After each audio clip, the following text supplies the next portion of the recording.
7h51. Seguimos aqui no Jornal da Manhã com mais informações a respeito do conflito no Oriente Médio. O presidente da Rússia, Vladimir Putin, já se reuniu com o ministro do Irã em Moscou. Durante o encontro, Putin lamentou os ataques contra o Irã no conflito, mas isso é um assunto para que o Luca Bassani traga mais detalhes aqui para a gente nesta manhã. Pois não, Luca?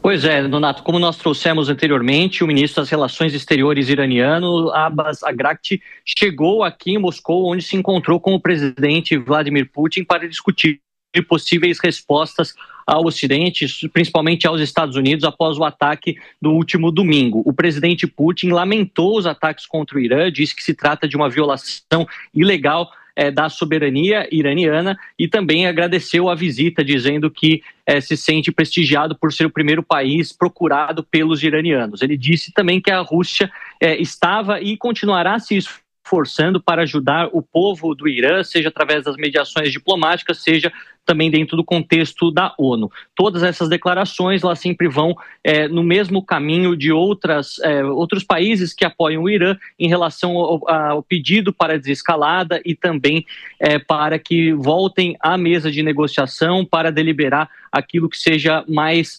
sensato para evitar esta guerra. Não vemos nenhum tipo de manifestação do presidente russo, por enquanto, em relação a uma ajuda militar, seja para ajudar a defesa iraniana, seja para fornecer alguns armamentos que pudessem ser utilizados como ataque contra os americanos ou os israelenses.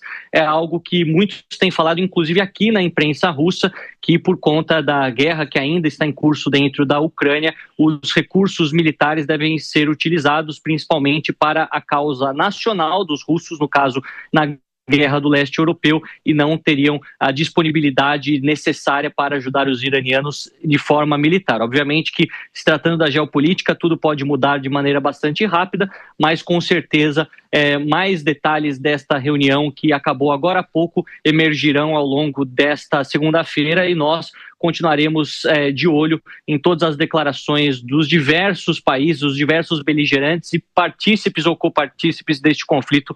Até o momento, voltaremos ao longo da programação da Jovem Pan News.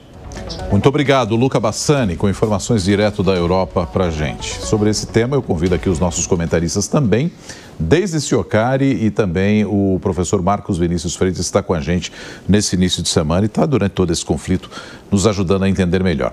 Ô Deise, o Putin aí lamentando os ataques, é uma situação estranha, né? Assim, porque o Putin tem proximidade com o Netanyahu, também tem com o Irã.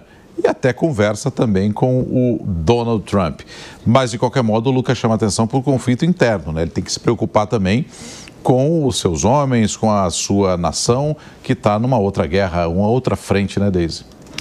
Nonato, tem alguns pontos aqui para a gente considerar, né? Em primeiro lugar, acho que me chama a atenção aqui quando a gente ouve o fato de que a diplomacia ela vai ser deixada de lado, né? Então, quando a diplomacia ela é verbalizada que ela vai ser deixada de lado, a guerra ela deixa de ser regional e ela passa a ter um aspecto global aí que é muito preocupante e acaba tendo reflexo em todos os pontos, né? O Putin, a partir desse momento, ele não só condena agora os aspectos dessa guerra, ele não só lamenta, mas ele também se torna agora um defensor do Irã, e isso tem aspectos também globais, né? Então ele acaba assumindo publicamente esse papel de protetor e guardião do Irã, né? Isso tem aspectos que refletem no mundo inteiro, né? Inclusive aqui no Brasil, que vai ter reflexo econômico, como a gente já falou aqui anteriormente, inclusive na questão do petróleo, e esse conflito ele deixa de ser um conflito bilateral para ser um conflito global, né? Então é um choque de blocos, é um choque onde o Putin acaba assumindo um posicionamento muito claro e o Brasil ele não está mais numa linha de frente, obviamente, mas ele está claramente no que a gente poderia chamar de uma linha de fogo, né? Ele tem um papel aí no câmbio, nos preços e também no futuro da diplomacia, onde o Brasil claramente se posiciona de uma forma um pouco equivocada, né, Nonato? Lembrando que Donald Trump e Putin, né, professor, têm negociações diretas, têm, de certa forma, uma boa relação. Ontem mesmo o embaixador da Rússia na ONU disse, também condenou o ataque, inclusive dizendo que os americanos não estariam interessados nesse momento na diplomacia. Qual seria, então, o papel de Putin agora diante desse conflito? Os americanos abriram mão da diplomacia já faz tempo nessa história, né? Porque se você pensar, até uma semana atrás, os iranianos ainda estavam nas negociações diplomáticas de todo o processo.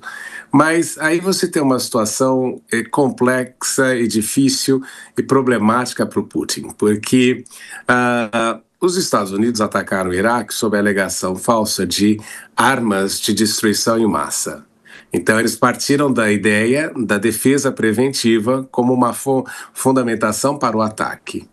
O Putin faz a mesma coisa com relação à Ucrânia, dizendo que a Ucrânia estava a caminho de se tornar membro da Organização do Tratado do Atlântico Norte, que não era interessante, era perigoso para a existência do Estado russo. E agora, o Estado de Israel utiliza o mesmo argumento de que o Irã estaria produzindo num futuro próximo, que iniciou, como o Nonato disse ontem, em 1994, pelas alegações do Netanyahu, ali de produzir armas nucleares. Então a argumentação é praticamente a mesma.